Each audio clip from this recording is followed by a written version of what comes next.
வசிஷ்டர் இக்ஷ்வாக்கிட்ட சொன்னாராம், இக்ஷ்வாக்கு உனக்கு ஒரு விஷயம் தெரியுமா, அந்த பெருமாள் அவதாரம் பண்ணதே அயோத்தியாவுக்கு வரத்துக்கு தாண்டான்னார். இது என்ன சுவாமி புது கதையாக இருக்குன்னு கேட்டான் இக்ஷ்வாக்கு. வசிஷ்டர் சொன்னார், நான் சொல்கிறத கேளு, அந்த பெருமாளுக்கு அயோத்தியாவில் கோவில் கொள்ள வேண்டும்னு தான் ஆசை.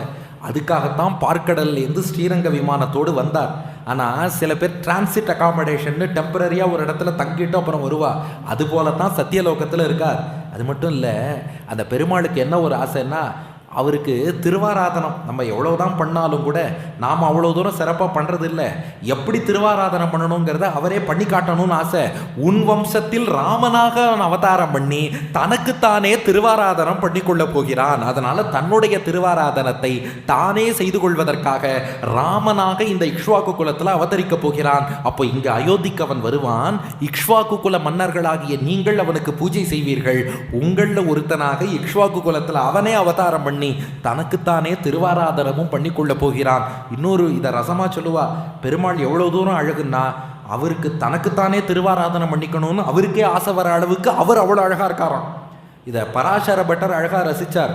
அக்ரே தார்க்ஷியேன பஷாத்து அகிபதி சயனேன. இந்த உற்சவர் நம்பெருமாள் இருக்காரு, ரொம்ப ரொம்ப அழகா இருக்காராம்.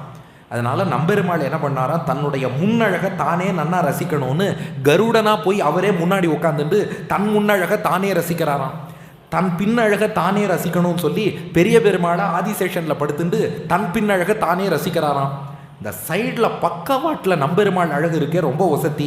இவரே ஸ்ரீதேவி பூதேவின்னு வடிவம் எடுத்துட்டு ரைட் சைடு லெஃப்ட் சைடு அழகை அவரே ரசிக்கிறாராம். தன் அழகில் தானே மூழ்கக்கூடியவர் அவர். அதனால் தனக்குத்தானே திருவாராதனம் பண்ணிக்கணும்னு உன் குலத்தில் அவன் வரப்போகிறான். உன் குலத்தில் திருவாராதனம் பண்ணணும்னா அதுக்கு முன்னாடி உன் ஊருக்கு அவர் வந்தாகணும் இல்லையா? இக்ஷ்வாக்கு மன்னர்களால் ஆராதிக்கப்படுபவன்கிற இடத்துக்கு அவர் வரணும் இல்லையா? அதனால் கவலையே படாத, அவர் இங்கே வருவார். அது மட்டும் இல்லை, இங்கே கொஞ்ச காலம் எழுந்தருளி இருந்த பின் ராமாவதாரம் பூர்த்தி ஆகும்போது ராமன் விபீஷணனுக்கு இந்த பெருமாளை கொடுத்துடுவார். இதெல்லாம் வசிஷ்டர் இக்ஷ்வாக்கு சொல்கிறார். விபீஷணன் அப்புறம் பெருமாளை எழுந்தருளை பண்ணிட்டு போய் காவிரி கரையில் பிரதிஷ்டை பண்ணுவான். அங்கே இக்ஷ்வாக்கு உன் வம்சத்திலேயே பிறந்த ஒரு சோழ மன்னன் அதுக்கப்புறம் பெருமாளுக்கு கைங்கரியம் பண்ணுவான்.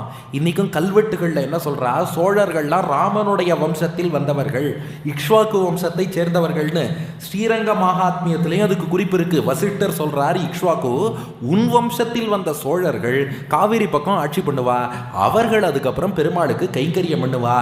இந்த கல்பம் நிறைவடையும் வரை, இந்த படைப்பு சுழற்சி பூர்த்தியாகும் வரை பெருமாள் இந்த பூமியில தான் ஸ்ரீரங்கநாதனாக எழுந்தருளி இருப்பார்.